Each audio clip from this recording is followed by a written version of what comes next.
Merci pour votre fidélité à la vitrine du Mali M24 Télévision. Voici les grands titres de cette édition. Au Mali, mort de 2 casques bleus néerlandais après l'explosion accidentelle d'un mortier lors d'un exercice à Kidal dans l'extrême nord-est. Une enquête a été ouverte par la MINUSMA. En République centrafricaine, le pays fait toujours face à la violence. Au moins 12 morts dans des violences à Bambari, au nord-est de Bangui. Aux États-Unis d'Amérique, indignation de la population après une nouvelle vidéo montrant un homme noir abattu par la police. Bienvenue aux informations. Dans le nord du Mali, plus précisément à Kidal, 2 casques bleus néerlandais ont été tués et un a été gravement blessé mercredi par l'explosion accidentelle d'un mortier lors d'un exercice. Une enquête a été ouverte par la MINUSMA afin de faire la lumière sur cet accident. Le point avec Abdul Karim Sako. 2 casques bleus néerlandais tués lors d'un exercice. Le contingent néerlandais de la mission des Nations Unies au Mali MINUSMA a perdu 2 membres ce mercredi dans l'explosion accidentelle des mortiers lors d'un exercice à Kidal, dans le nord du Mali. La défense néerlandaise, de même que la MINUSMA, ont publié des communiqués pour annoncer le drame dans lequel un autre néerlandais a été grièvement blessé. Ce dernier, âgé de 23 ans, a été opéré à l'hôpital de terrain de l'ONU à Kidal et ensuite mené à l'hôpital militaire de Gao, a indiqué le vice-amiral Rob Bauer au cours d'une conférence de presse à La Haye. Les 2 soldats décédés ont été identifiés par leur base comme étant le caporal Kevin Roosevelt, 24 ans, et le sergent Harry Hovin, 29 ans, qui laisse derrière lui une femme et un jeune enfant. Une source africaine au sein de la MINUSMA a déclaré qu'il y a eu une mauvaise manipulation des mortiers. La défense néerlandaise, quant à elle, s'est gardée de tout commentaire sur les circonstances exactes de l'accident, affirmant vouloir éviter de spéculer sur le sujet. L'enquête interne lancée par la MINUSMA devrait permettre d'élucider les contours de ce dramatique accident. Depuis avril 2014, les Pays-Bas participent à la mission des Nations Unies au Mali à hauteur de 400 militaires, 4 hélicoptères Apache et 3 hélicoptères de transport Chinook. 1 millier d'enfants du nord du Mali ont enfin pu obtenir un acte de naissance. Ils en avaient été privés pendant l'occupation du nord du Mali par des djihadistes et des groupes armés. À l'époque, il n'y avait plus d'administration ni d'état civil. Une opération baptisée Identité pour des enfants nés pendant l'occupation du nord du Mali a donc été lancée pour y remédier. L'ONG allemande Une identité pour l'enfant malien a financé la première phase de la délivrance d'actes de naissance aux enfants. En Côte d'Ivoire, la Cour pénale internationale veut mettre un terme à la fuite d'informations sur l'identité de certains témoins. Les juges ont décidé de restreindre la retransmission en direct du procès sur Internet.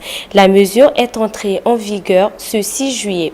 Les personnes intéressées par les séances d'audition des témoins du procès de Laurent Gbagbo et de Charles Blé Goudé vont devoir s'adapter aux nouvelles règles du jeu en vigueur à La Haye. Les juges ont décidé de restreindre la retransmission du procès en direct sur Internet. La mesure est entrée en vigueur ce 6 juillet lors de la reprise des débats. Le président de la collégialité des juges, Kounou Tarfoussé, explique que cette mesure vise à garantir la sécurité des témoins dont l'identité est censée être confidentielle et surtout de préserver l'intégrité du procès. Une référence à la publication des noms de certains témoins protégés sur les réseaux sociaux. La question de l'identité des témoins s'est imposée comme un déterminant majeur de l'ouverture du procès de Laurent Gbagbo fin janvier et de son ancien ministre de la Jeunesse et leader des Jeunes Patriotes. Les juges ont tout de même assuré que les enregistrements des audiences seraient accessibles avec quelques semaines de décalage afin de permettre à la Cour de censurer des éléments permettant d'identifier les témoins protégés. Des précautions qui inquiètent des associations ivoiriennes qui font remarquer que les témoins du procès de Simone Gbagbo s'expriment librement et publiquement en Côte d'Ivoire, même sans entrave.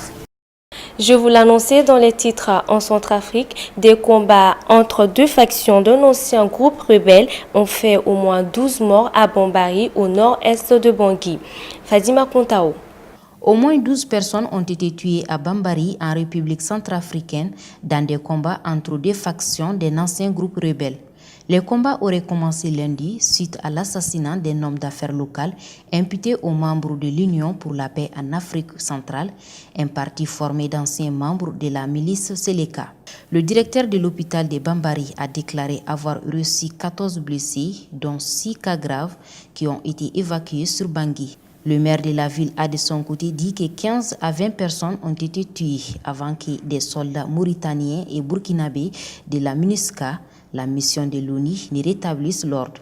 Les violences interethniques et interreligieuses débutées en 2013 persistent en Centrafrique, malgré la mise en place de nouvelles institutions démocratiques en début d'année. En Italie, un réfugié nigérian d'une trentaine d'années a été abattu à mort.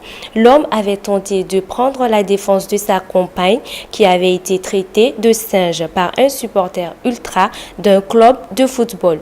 Le commentaire avec Bakary Koné.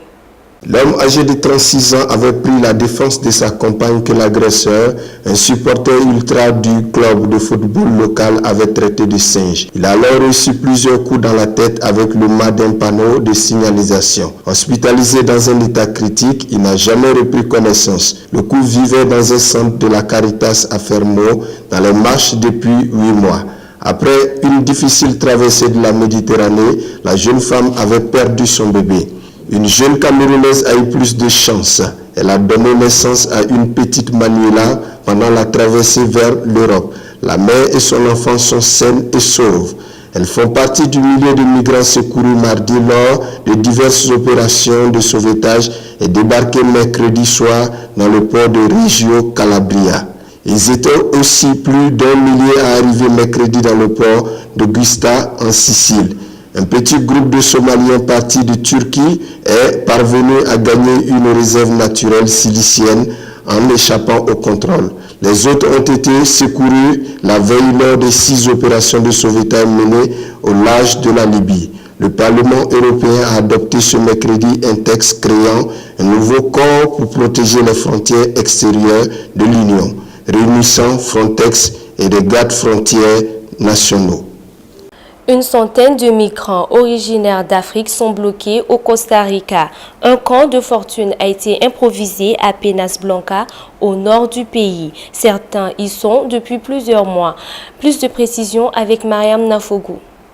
Une centaine de migrants originaires d'Afrique sont bloqués au Costa Rica, un pays large d'une centaine de kilomètres qui relie les Amériques du Nord et du Sud. Un camp de fortune a été improvisé à Penas Blanca, au nord du pays, près de la frontière nicaraguayenne. Sur la route vers les États-Unis, pas d'eau courante ni électricité.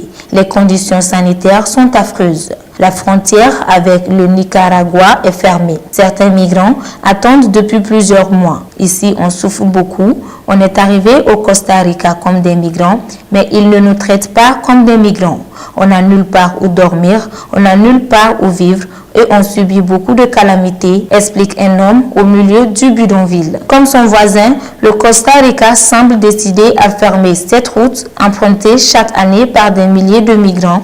En avril, près de 250 personnes ont été expulsées du pays vers le Panama. De plus en plus de migrants se retrouvent bloqués plus au sud, au Panama, dans un schéma proche de celui des portes de l'Europe.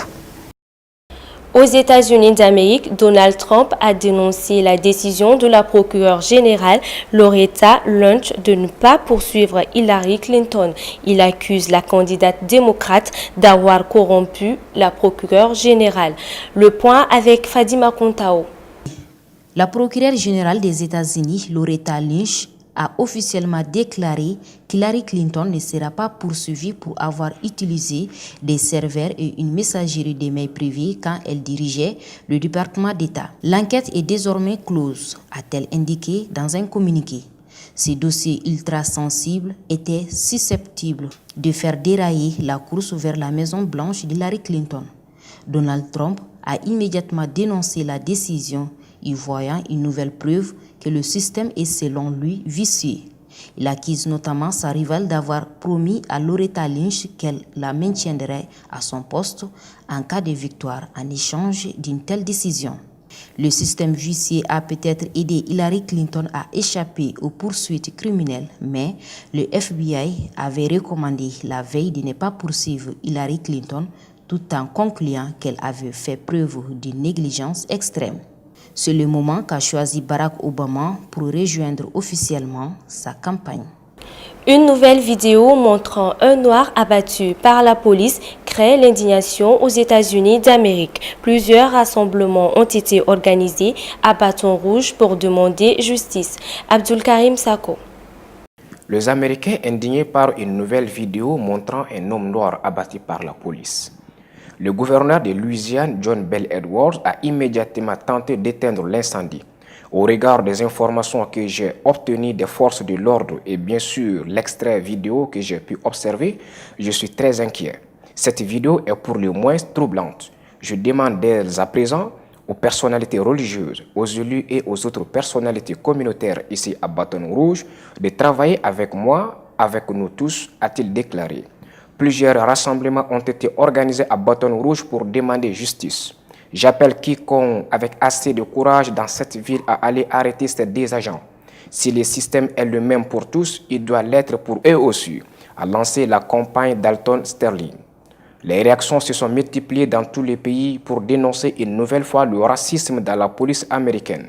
Les deux agents ont été suspendus et une enquête fédérale a été ouverte. Au Bangladesh, au moins un policier et un assaillant sont morts et plusieurs autres personnes ont été blessées lors d'un attentat. Une explosion suivie d'une fusillade ont eu lieu dans la ville de Kishoreganj, près d'un lieu de prière où plus de 200 000 personnes étaient rassemblées pour célébrer l'Aïd el-Fitr qui marque la fin du Ramadan. Cette attaque intervient moins d'une semaine après la sanglante prise d'otage de Dhaka qui avait fait 20 morts dans un café fréquenté par des étrangers. Elle avait été revendiquée par le groupe État islamique.